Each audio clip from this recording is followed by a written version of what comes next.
یہ جو کہتے ہیں کہ اگر سفر پہ جا رہے ہیں اور آگے سے کالی بلی آ جائے تو رک جائیں، تو اس میں کیا صداقت ہے؟ اس کی اور وجوہات ہیں، یہ بڑا لمبا مضمون ہے۔ اگر آپ ان کو ماننے والے ہیں تو آپ مانتے جائیں، اور اگر ماننے والے نہیں ہیں تو ماننے کی کوشش نہ کرنا۔ یہ شگون کی دنیا ہے، یہ جو چھوٹے چھوٹے جانور ہیں، یہ چھوٹے چھوٹے پیغامات ہیں۔ کالی بلی کا گزر جانا یا پیلی بلی کا گزر جانا جو ہے یہ بات نہیں ہے، بلکہ بات یہ ہے کہ ان کے مفاہیم ہیں۔ بلی کے مفاہیم ہے، کتے کا مفہوم ہے، الو کی آواز کا مفہوم ہے، مینڈک کا مفہوم ہے، چکور کے بولنے کا ایک مفہوم ہے کہ یہ بارش کی آمد کی دلیل ہے، تتلی کا اڑنا ایک مفہوم ہے، خیال کے یہ سارے پرزے ہیں اور ان کے اندر خیال پیدا ہوتا ہے۔ آپ کا خیال اگر اتنا وسیع ہو اور ان چیزوں کے ذریعے سے آپ اپنے خیال کے چہرے دیکھو تو پھر یہ بہت اعلیٰ باتیں ہیں، اور اگر صرف شگون نکالنا ہے تو پھر بہتر ہے کہ کسی چیز کو نہ مانو، ورنہ بلی اتنا دے سکتی ہے۔ آپ نے زلزلے کا وقت نہیں دیکھا ہوگا، اللہ نہ دکھائے، پر کیسے نہیں، زلزلہ تو آنا ہے۔ میرا مطلب ہے کہ شام کا وقت ہو، زلزلے کا ٹائم ہو، تو زلزلے سے 4 سیکنڈ یا 5 سیکنڈ پہلے گھوڑا بے تاب ہو جائے گا، بھاگے گا۔ کہنے کا مقصد یہ ہے کہ وہ دیکھ رہا ہے جو چیز آ رہی ہے، اور اس کو محسوس ہوتا ہے کہ ایسا واقعہ ہونے کو ہے۔ یہ جو ہوتے ہیں ہوا میں چلنے والے جنات وغیرہ، یہ بلیاں اور جانور بہت ساری تکلیف میں اپنے وجود پر اٹھا لیتے ہیں۔ اگر آپ کو نظر آئے کہ بکری بلا سبب مر گئی ہے تو یہ بلا سبب نہیں، ایسی بہت ساری باتیں خود آپ کے لیے آسانیاں پیدا کر دیتی ہیں۔ آپ بے شک نہ مانیں، لیکن جو مانتے ہیں ان کو برا بھی نہ کہو۔ وہ فال نکالتے رہتے ہیں، کیا فرق پڑتا ہے، ان کو فال نکالنے دو، وہ سادہ لوگ ہیں، شریف لوگ ہیں۔ مثلا صبح صبح آنکھ پھڑکنے لگ گئی یا دل دھڑکنے لگ گیا تو دھڑکنے دو، کیا فرق پڑتا ہے، تھوڑی سی رونق لگی ہوئی ہے، لگنے دو۔ اگر کوئی یہ کہے کہ آپ کو دیکھ کر اور لوگ یاد آ گئے ہیں تو کہنے دو، اس میں حرج تو کوئی نہیں ہے، تو یہ کہنے دو۔ اللہ حاضر قیاس۔ آنکھ کے پھڑکنے کو بھی لوگ کہتے ہیں کہ اگر دائیں آنکھ پھڑکے تو اچھی بات ہوتی ہے اور بائیں آنکھ پھڑکے تو بری بات ہوتی ہے۔ اگر آپ نے اب تک ان باتوں کو نہیں مانا تو آئندہ نہ ماننا، جو مانتا ہے اس کو ماننے دو۔ یہ آج کی بات نہیں ہے، یہ انسانی خمیر میں ابتدائی آفرین سے چلا آ رہا ہے، جب سے دنیا بنی ہے تب سے چلا آ رہا ہے، آپ کے بچپن سے چلا آ رہا ہے۔ آپ کو ان چیزوں میں وقت ضائع کرنے کی کیا ضرورت ہے؟ اگر اس کی دائیں آنکھ پھڑکتی ہے تو پھڑکنے دو، دل دھڑکتا ہے تو دھڑکنے دو۔ یہ کہتے رہتے ہیں کہ پاؤں میں کھجلی ہوگی تو سفر کرے گا، ہاتھ میں کھجلی ہوگی تو پیسہ آئے گا یا وہ دے گا۔ اس کو جیسے بھی ہو رہا ہے آپ ہونے دو، آپ کو کوئی بات نہیں ہونی چاہیے۔ آپ اللہ کا نام لیا کرو، اللہ تعالیٰ مہربانی فرمائے۔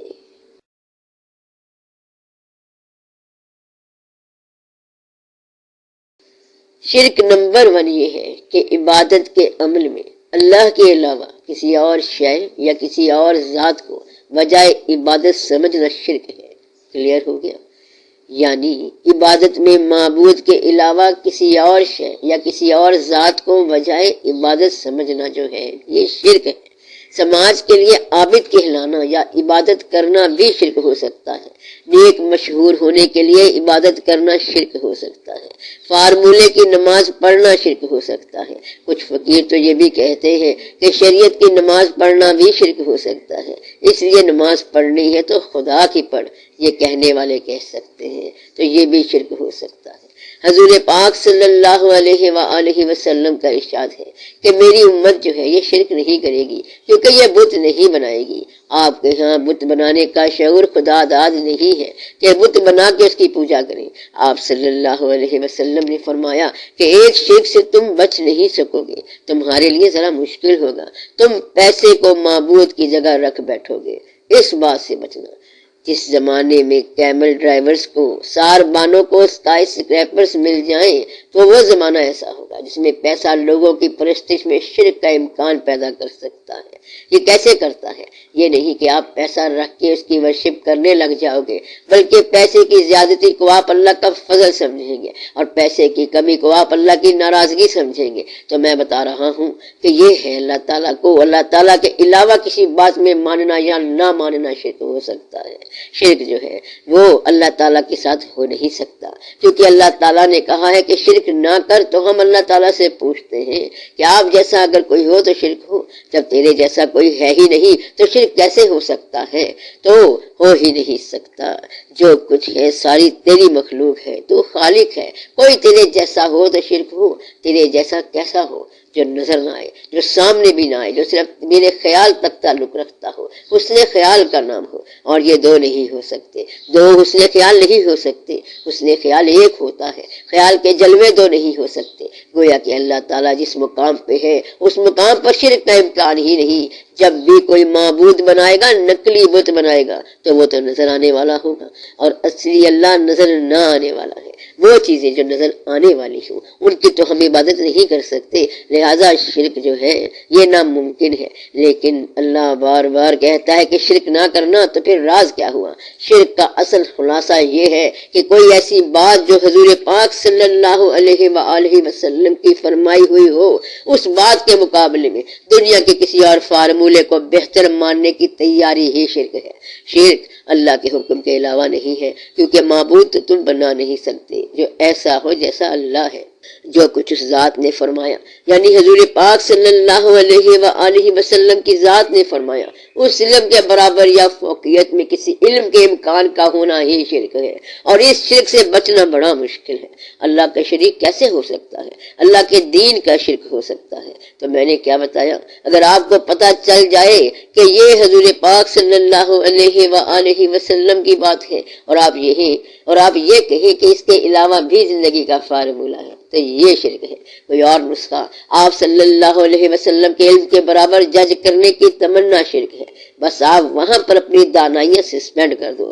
جب آپ صلی اللہ علیہ وآلہ وسلم کا نام آ گیا، پتہ چل گیا کہ حضور پاک صلی اللہ علیہ وسلم نے یہ فرما دیا ہے، تو اس کے علاوہ کوئی بھی راستہ شرک ہے، تو یہ مسلمانوں کا شرک ہے۔ ورنہ تو آپ وہ شرک کر نہیں سکتے کہ بت بنائیں اور اس کا سجدہ کریں، وہ آپ کر نہیں سکتے۔ محمود غزنوی بڑا بت شکن بادشاہ تھا، اس سے کسی نے پوچھا کہ تو نے بت کیوں توڑ دیے؟ اس نے کہا کہ بت کو توڑنا بہت ضروری ہے۔ اس نے پوچھا کہ یہ جو ایاز ہے تیرے دل کا بت، کہتا ہے وہ تو اپنی جان ہے۔ اگر من میں کوئی انسان بس جائے تو وہ بت شرک نہیں ہوتا، اگر من سے باہر رہے تو شرک ہے۔ اس لیے اگر بتاؤ گے تو شرک ہے، اور کرو گے تو ایمان ہے۔ یہ ایک راز ہے۔ پھر فائدہ ہی کیا اگر بتایا نہ تو؟ بتانا منع ہے۔ وہ نماز پڑھ رہا تھا تو تیرے نقش پا کی تلاش تھی جو جھکا رہا میں نماز میں، یہ بتانا شرک ہے۔ اگر نہ بتاتا تو یہی ایمان کی انتہا ہے۔ نقش پا ہی تو انتہا ہے۔ اگر نماز میں ان کا خیال آ گیا، اللہ کے علاوہ خیال آ گیا، تو کہتے ہیں کہ نماز میں شرک آ گیا۔ اور نماز میں اللہ کے علاوہ کتنی ہی چیزیں ہیں، اس میں ماں باپ کا ذکر ہے، رحمت کا ذکر ہے، آل ابراہیم کا ذکر ہے، دوسروں کا ذکر ہے۔ اگر ان کا خیال آ گیا تو شرک کیسے؟ جب بتاؤ گے تو شرک ہے، اور سمجھو گے تو شرک نہیں ہے۔